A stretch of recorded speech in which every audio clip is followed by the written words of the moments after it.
Salut, bienvenue dans une nouvelle vidéo, une nouvelle journée avec. Aujourd'hui, je me trouve en Bretagne et on va rencontrer Fabien. Il est artiste peintre, artiste dessinateur, sculpteur, bref, tout ça. Et on va passer la journée avec lui pour essayer de comprendre comment ça se passe d'être artiste, comment on en vit de tout ça. Bref, c'est parti.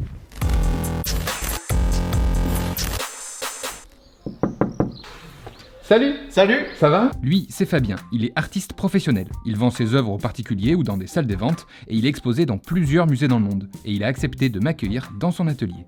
Ouais, et toi? Super, merci beaucoup de m'accueillir ici. Bienvenue, fais gaffe à la marche. Ouais, j'ai vu, il y a une petite marche. Alors, je vais montrer un peu à quoi ça ressemble ici, parce qu'on est dans ton atelier, c'est ça? Ouais, c'est ça. Là, tu vas voir les grands formats, bon, qui sont très imposants par rapport à la taille de l'atelier. Et puis voilà, et donc là, il y a du travail en cours, il y a la table à dessin, c'est crado, parce que ici, je peins et je sculpte. Ici, je peins quelquefois j'expose, je peins de l'autre côté. Bref, la pièce est tout le temps en mouvement. Et pour commencer, j'ai eu le droit à un tour complet de l'atelier. Donc là, on va arriver en fait dans la pièce intermédiaire qui me sert de défouloir, puisqu'en fait, on est dans la pièce Zik. Là, tu vas avoir la batterie. Ouais, tu vas avoir la batterie. Ah, mais là, c'est tout ton matos. Ouais, là, c'est tout le matos. Alors, du coup, c'est rigolo parce que moi, j'aime bien aligner mes pots de peinture, etc. Et ça, c'est donc tes toiles vierges? Alors, ça, c'est des toiles vierges. Alors, ce qui se passe, c'est que il peut y avoir des toiles plus imposantes que je fais pas monter à l'étage. Parce qu'il y a certaines toiles, comme on a vu en bas, les rondes, tu les fais faire parce que tu peux pas les... Ouais, entièrement, ouais. C'est ça. Donc là, il faut que je demande, encore une fois, il faut que j'aille vers un menuisier qui va me faire un châssis. Donc là, en plus, entre autres, c'était un ami qui a fait ça. Après, il faut entoiler. Donc, pour entoiler des toiles de 2 mètres quand tu es tout seul dans l'atelier. Entoiler, c'est donc mettre la toile sur le et châssis. l'attendre, ouais. C'est ça. Et l'attendre, ça, c'est un processus qui est hyper... qui fait bien mal au doigt, tu sais. Ici, c'est une pièce que je viens d'aménager il n'y a pas longtemps. Tu as des grandes toiles, tu as une sculpture sur béton cellulaire, tu vois qu'elle est là.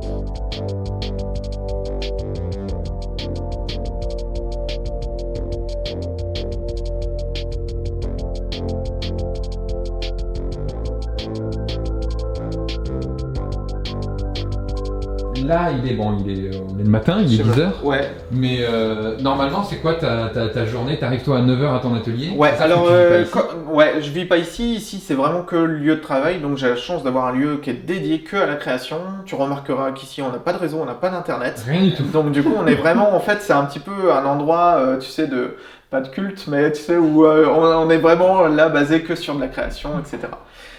Du coup, en fait, Moi, je suis pas bien sans internet là. Je sais pas comment tu fais. J'en ai besoin. L'habitude. Non, c'est une habitude à prendre. Du coup, en général, la journée commence par ce qui met plus de temps à sécher. En fait, ce qui va me demander. Donc, par exemple, si je fais des tests de poulet, par exemple, pour une sculpture, je vais les faire le matin. Si je vernis un tableau, je vais le faire aussi le matin parce que je sais qu'il va mettre toute la journée à sécher et j'ai envie d'avoir un visu sur le résultat in fine, on va dire. Du coup, aujourd'hui, j'avais prévu donc de travailler sur la toile, tu sais, des 2 carrés qui se croisent. Ouais. Et du coup, on va démarrer par ça, quoi. Eh ben écoute, avec plaisir. Donc tu vois que l'idée de départ en fait naît sur un carnet de croquis, sur des feuilles comme ça, assez volantes. Il n'y a pas d'idée préconçue en fait quand je commence à dessiner. Je pars sur de l'impro et après en fait je les structure sur une toile avec de la géométrie puisque en fait j'utilise les mathématiques pour placer en fait le cadrage et placer le personnage. C'est là où tu vois les spirales qui commencent à naître.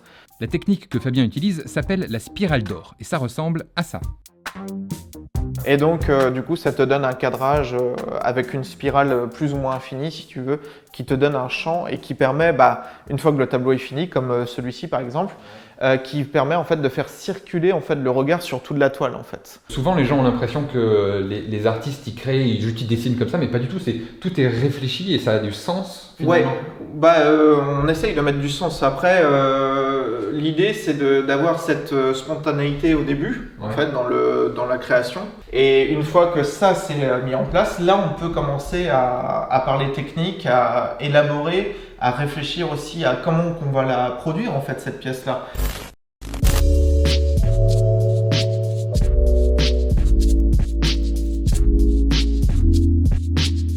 Donc là en fait tu vas voir la toile qui va commencer à prendre du volume. En fait je vais travailler par couches successives des couches très transparentes, très translucides qui vont commencer à donner du corps au personnage et au décor. Et donc je vais faire monter la sauce comme ça petit à petit, en concentrant de plus en plus la couleur. Alors là ça peut être plus ou moins long en fonction de si j'arrive à avoir ce que je veux tout de suite ou pas. entre ce que tu as dans la tête et ce que ça rend, il y a une différence. Ouais. Contre laquelle, encore une fois, tu peux essayer de te battre, mais il vaut mieux essayer de faire avec ce qui se passe, puisque effectivement, comme je le dis très bien, ouais, ça sera toujours différent de ce que tu as dans la tête.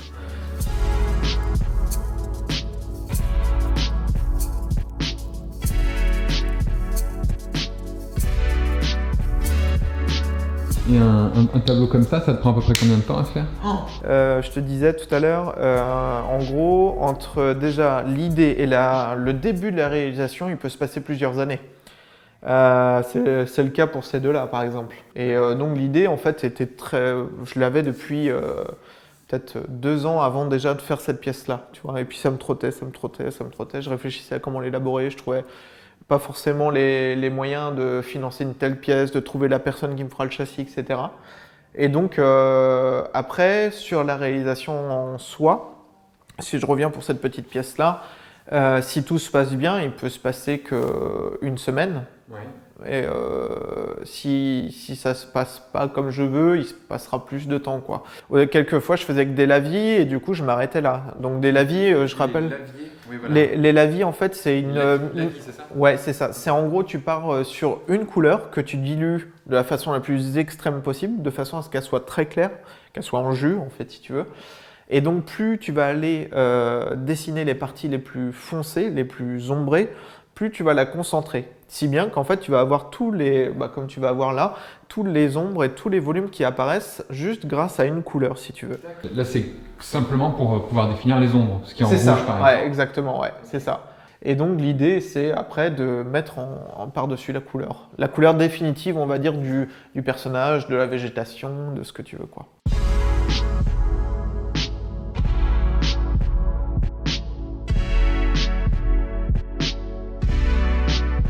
Les sessions comme ça de peinture, ça te prend combien de temps? Du coup, je reste 2 heures maximum sur une session peinture. Ok. Ouais, 2 heures, parce qu'en général, au bout de 2 heures, tu sais, tu perds en attention, tu perds en concentration. Donc, non, 2 heures, c'est bien. Et donc, c'est 2 heures, une demi-heure d'arrêt, 2 heures, une demi-heure d'arrêt. Un peu comme sur l'autoroute, quoi. Ouais, un peu, ouais. Non, mais c'est vraiment en plus. Et pour le coup, en plus, ce que je fais, moi, c'est 2 heures de peinture, une demi-heure et 2 heures sur autre chose.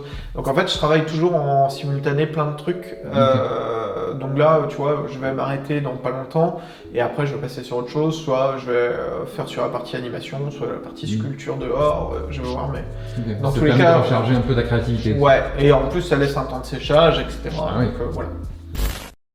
Tous les artistes s'influencent entre eux, en quelque sorte, dans la créativité. Et ce qui est drôle, c'est que en fonction des artistes sur lesquels tu vas avoir des affinités, tu vas rencontrer, tu vois, tu vas avoir le travail d'artistes que tu ne connais pas, que tu vas aimer, tu sais pas pourquoi. Ouais. Et cet artiste en question, l'auteur, sera influencé par les mêmes artistes que toi, comme on vient de faire le cercle. Bien sûr. Et en fait, tu t'aperçois, ça te met une sorte d'introspection en te disant « Ah bah ouais, en fait, c'est peut-être pour ça que j'aime ça ou que je fais ça comme ça. »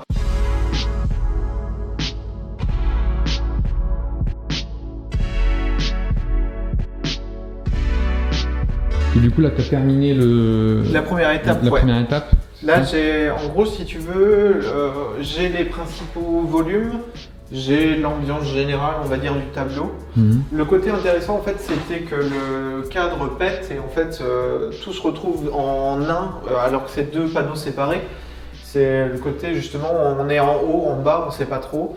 Tout à l'heure, on va revenir regarder ça et puis je vais sûrement retoucher certaines parties. Et quand est-ce qu'il y a un moment où tu te dis, tiens, voilà, il est fini, c'est comme ça que je l'aime, c'est comme ça que je le veux? Parce que c'est compliqué, on se dit toujours qu'on peut améliorer le tableau ou pas? Ouais,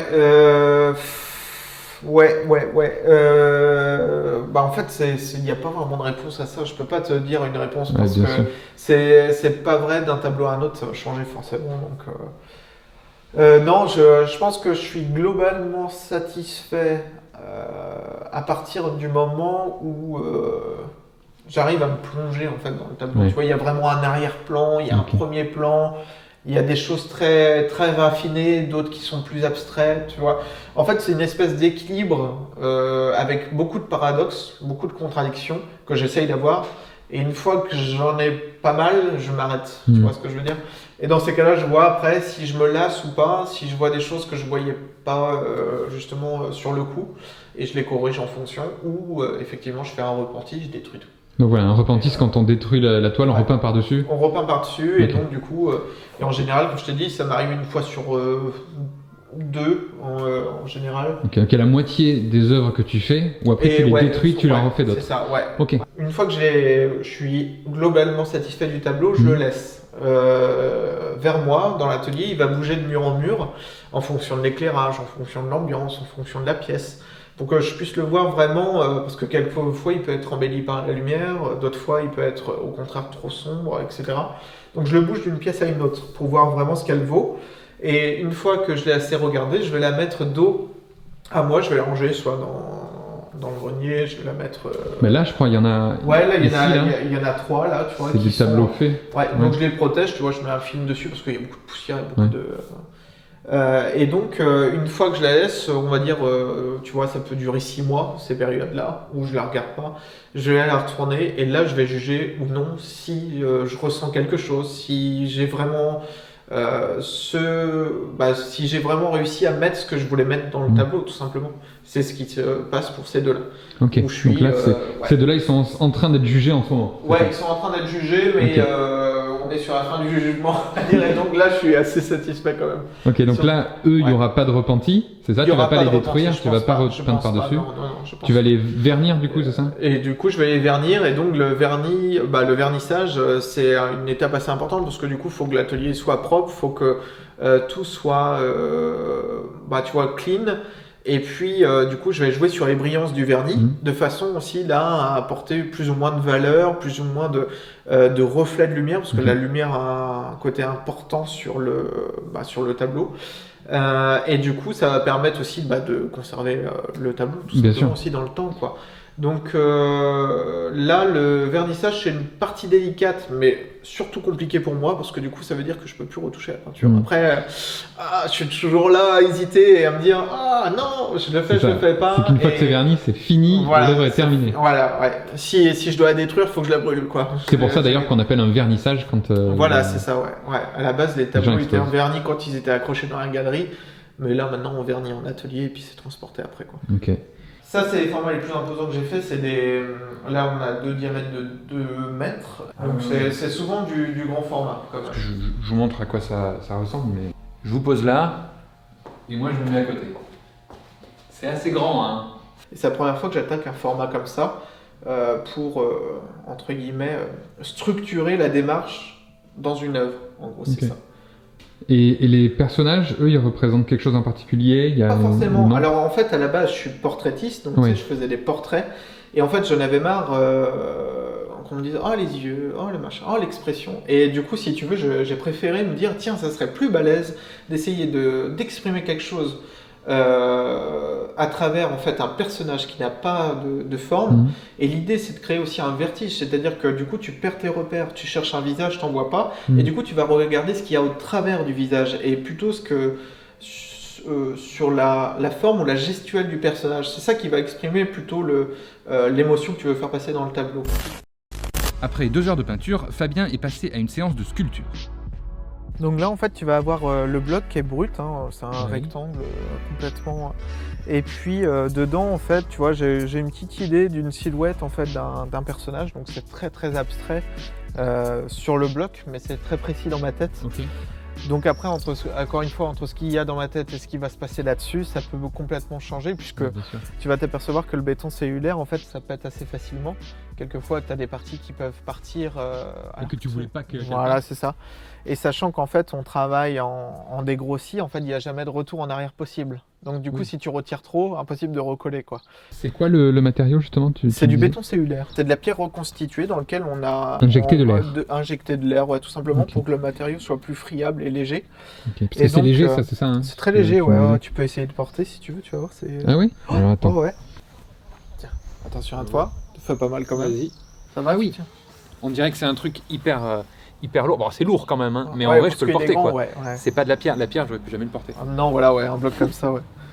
Alors du coup là en fait si tu veux tu as une idée de tête qui va être là. Ouais, Et donc là je vais arriver bientôt à la hauteur des épaules. aux épaules. En ok. gros c'est un peu ça en fait pour l'instant l'idée, tu vois ça reste très abstrait. Et là, c'est un marteau, un burin, on est d'accord hein, Ouais, c'est ça le nom. J'ai troqué les pinceaux tu vois. C'est un marteau qui servent pour les tailleurs de pierre. Ok.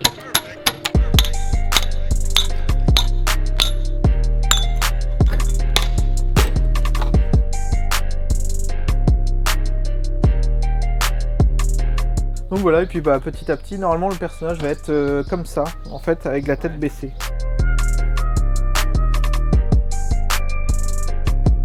Et au bout de 2 heures de sculpture, retour à la peinture.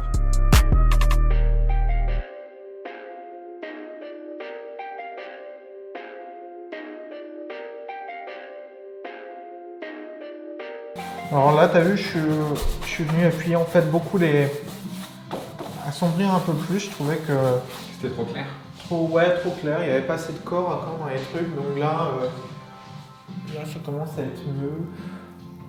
Attends, je te laisse voir. Non, Je suis en plein t'inquiète milieu. pas, non, j'ai besoin de ton avis. Ça, ce sont mes carnets de croquis, en fait, j'en ai plein. Alors ça me sert à plein de choses, aussi bien prendre des croquis sur le vif des personnes de mon entourage, tu vois. Des croquis du quotidien. Et aussi bien, ça me sert à noter des idées, tu vois, à Ouais. faire des choses... Parce que toi, c'est ton métier, là, aujourd'hui, d'être artiste peintre. Ouais, c'est mon D'accord. activité principale. Artiste en général. J'ai tendance à dire c'est mon activité principale parce que l'activité artiste en elle-même va te pousser à faire plein de choses différentes qui sortent du contexte, on va dire, des galeries en fait sur lesquelles tu accroches tes tableaux. On a tendance à penser l'artiste comme justement le gars qui peint ses toiles, qui les vend après. Non, l'artiste maintenant, je pense qu'il a d'autant plus aujourd'hui un rôle social à jouer, d'aller vers les écoles. Bref, il y a plein de choses, il y a plein de projets. J'ai fait des fresques avec les enfants, j'ai fait des projets pour la commune ou les communes autour. Donc je pense que aujourd'hui, l'artiste en lui-même, je pense qu'il a plusieurs activités. Il y a aussi, on entend souvent parler de ça, de la cote des artistes. Oui, on établit la cote d'un artiste en fonction du second marché, c'est-à-dire celui de l'hôtel des ventes en fait. C'est une œuvre qui se revend ou qui se vend en hôtel des ventes va permettre d'asseoir la cote de l'artiste. C'est une vente aux enchères, c'est ça? C'est ça, c'est une vente aux enchères tout simplement. Et en fonction de s'il y a beaucoup de demandes sur les œuvres de cet artiste-là, bah du coup forcément Sa cote monte. sa cote monte parce coûte que plus les gens cher. sont prêts à payer plus pour avoir l'œuvre de cet artiste. Ok. En général, le parcours type, ça serait d'abord soit les espaces non profit qui sont faits par des collectifs d'artistes ou des institutions, que ce soit l'un ou l'autre, c'est pas des lieux qui sont faits pour vendre ton travail, c'est Pour exposer. uniquement pour la valeur artistique. Ok. Ensuite vient les galeries d'art Ouais. et ensuite vient l'hôtel des ventes. En Ok. gros, c'est à peu près comme ça que ça Toi, peut t'as se déjà dérouler. été vendu en hôtel des ventes? Moi, j'ai déjà été vendu en hôtel des ventes, ouais. Ok. Ouais. Et donc, du Donc coup, t'as une cote, ça veut dire. donc j'ai une cote, ouais. Ouais. Donc là, j'ai une cote. Et c'est quoi ça sur... C'est pas tout bête comme histoire, mais c'est quoi? C'est des notes sur 10, la Non, cote? C'est du non, tout. pas C'est un prix. D'accord. En fait, si tu veux, quand tu arrives en hôtel des ventes, alors si tu as une seule vente, ça, tu peux pas établir une cote sur une seule vente, il faut en avoir plusieurs. Ok. Et forcément, plus un artiste a de l'âge, plus il est vendu en hôtel des ventes, ou du moins plus il y a eu. C'est pas lui qui vend, c'est les collectionneurs, c'est les galeries, c'est un second marché si tu veux. Et donc, plus il aura de ventes, plus tu peux établir une cote sûre. Et en fait, c'est une moyenne entre le tableau le moins cher qui a été vendu et le plus cher. D'accord, ok. Et sur cette moyenne-là, on peut dire qu'il y a une cote de temps pour un format type. Ça, c'est les conditions en fait, de participation. En fait, là, tu as la description d'un dossier type en fait, à envoyer pour ce genre de démarche. Là, entre autres, c'est pour un prix, mais souvent pour une résidence ou autre, c'est souvent la même chose. Et ça, c'est pour être... du coup, c'est pour avoir un prix. Là, c'est pour avoir un prix, ouais, Ok. pour être sélectionné pour un prix régional. Le souhait, c'est de pouvoir aider un artiste français à se développer à l'étranger, en organisant, après la sélection en région, en organisant du coup une exposition internationale qui se passerait au Texas pour le coup. En fait, Même être un artiste, c'est aussi faire beaucoup de paperasse. quoi. Bah ouais, On s'en rend pas et compte. surtout en France. Et du coup, ça on s'en rend pas compte, mais du coup, tu vois, par exemple pour les démarches, on est sur 1, 2, 3, 4, 5, 6, 7, 7. Alors sachant que celui-ci, je vais avoir la réponse dans pas longtemps, c'est pour un projet de fresque à Miami. 7 et je t'ai dit 4, donc on est Ouais, c'est ça, on est à 11 dossiers à peu près. Depuis janvier. Depuis janvier, ouais. Quand même, de même que, tu vois, certains lieux d'exposition nécessitent des entretiens. Et un entretien, c'est pas forcément un entretien, une expo. Et l'idée, c'est que là, j'ai fait un premier entretien d'1 heure, et l'année prochaine, je serai repoussé sur un autre entretien. C'est fou, déjà sur l'entretien d'1 heure, parce que ce qu'ils veulent, ce que tu veux toi et ce que eux veulent aussi, c'est faire une expo avec tes œuvres. C'est ça. Et il faut que tu passes un entretien pour que tu puisses être exposé. Exactement. Mais sauf que le but c'est les œuvres, peut-être pas toi, je sais pas. Si, parce que je pense, en fait, si tu veux, on demande une certaine rigueur en fait dans la démarche artistique et on veut voir que ce que tu as produit, c'est pas un coup de bol, par exemple, et on veut voir si c'est du sérieux.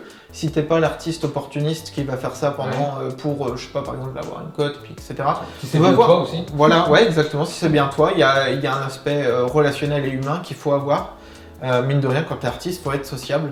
On a tendance à imaginer l'artiste enfermé en mode je crée de façon compulsive, je pense qu'il y en a d'accord, mais à partir du moment où tu souhaites commencer à en vivre, il faut que tu commences à bouger tout seul et que tu fasses bouger les choses autour de toi, parce que sinon on va pas venir te prendre par la main et te dire c'est super ce que tu fais et tiens viens je vais t'exposer et non c'est pas comme ça. On imagine des artistes comme ça où les gens arrivent, voient quelqu'un qui peint et se disent oh mais c'est super beau tiens je vais l'exposer et paf le mec vend et puis c'est comme non, ça arrive peut-être mais faut soit disposer d'un réseau soit avoir un gros coup de bol.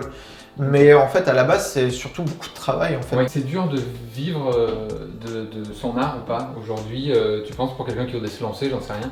Est-ce que c'est un long trajet, c'est compliqué? Ouais, déjà c'est un trajet qu'il faut penser au long terme. Tu ne dis pas demain je suis artiste, la semaine prochaine je vends mes tableaux quoi. Ouais. T'en vis aujourd'hui, ça t'a pris combien d'années à partir du moment là maintenant on est, je t'ai dit, je me suis déclaré en 2012 et vraiment ça a commencé en 2016 et puis après ça a été quoi. Ça a été crescendo. Ça fait plusieurs années à ce que tu puisses en vivre. Ouais, ah oui, ouais. Et ça c'est le tableau qui va partir en... alors qui devait partir physiquement, d'ailleurs il est en... Je sais pas si tu l'as vu, il est juste dans la pièce Zik. Ah oui, il est là. Ouais, il est là. Et donc ça aurait dû normalement être en Corée du Sud, mais bon, avec le Covid, ça reste en Bretagne. Bretagne. Ça va rester encore un peu ici, en Bretagne. Nouveau retour à la peinture, cette fois-ci pour poser les couleurs et la lumière.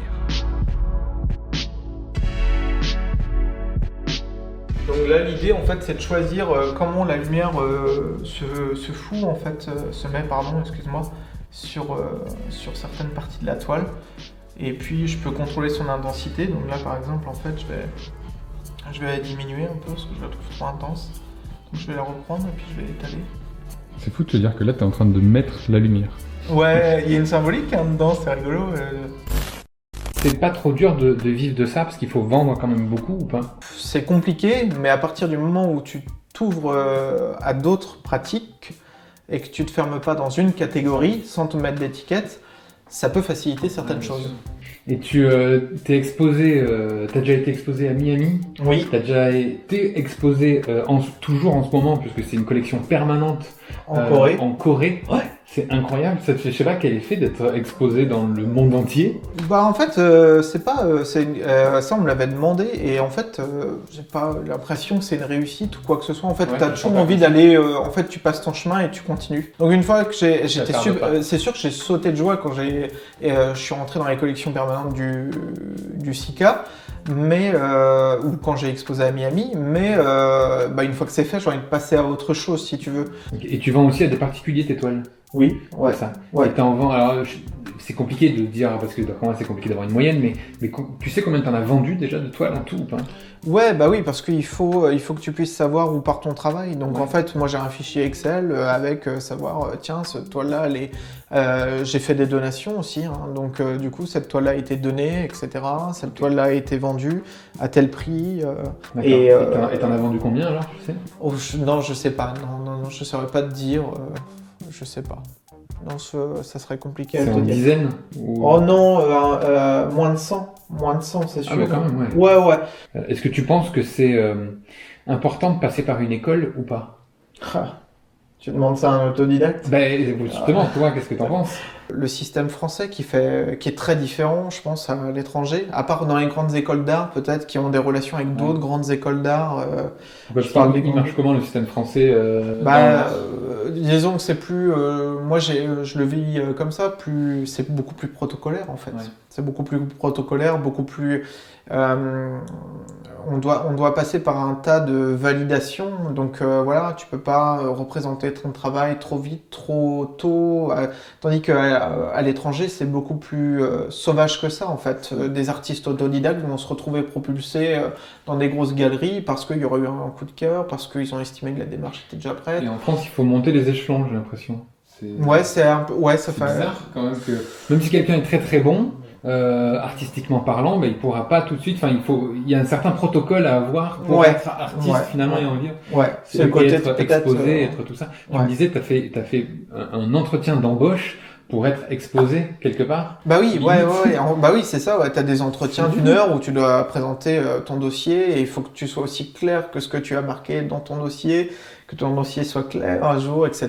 Et c'est pas genre tiens j'aime cette toile, je vais exposer l'artiste. Bah non, c'est ça. Ouais, non, c'est vraiment t'es plutôt en mode entretien d'embauche quoi. Quand t'es exposé dans un musée ou quoi que ce soit, t'es pas rémunéré pour être exposé. Non, d'accord. Non, il y a un distinguo entre les espaces non-profit, les non-profit space et les espaces vraiment galeries et marchands d'art en fait. De vente, etc. Donc là tu vas avoir les galeries d'art, les foires d'art, etc.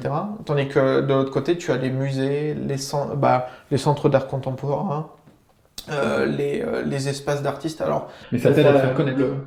Exactement, ouais, ça peut. Tes tableaux d'ailleurs, ils sont selon les tailles et tout ça. Tu m'as dit c'est entre, si on fait une fourchette immense, c'est entre 400 et 12 000, non, tu vois? Ouais, alors si tu comptes un dessin, tu comptes 250 €, tu vois, on va être plutôt là-dessus.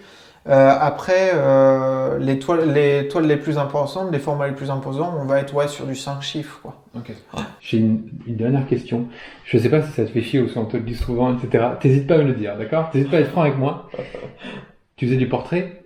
Ouais. Tu peux me croquer rapidement ou pas? Ah la vache, ouais. Ça c'est relou quand tu dis ça, c'est pour ça. Ouais, je sais pas, si je peux. Ouais, non, je peux pas. Si, je peux essayer. Je peux essayer.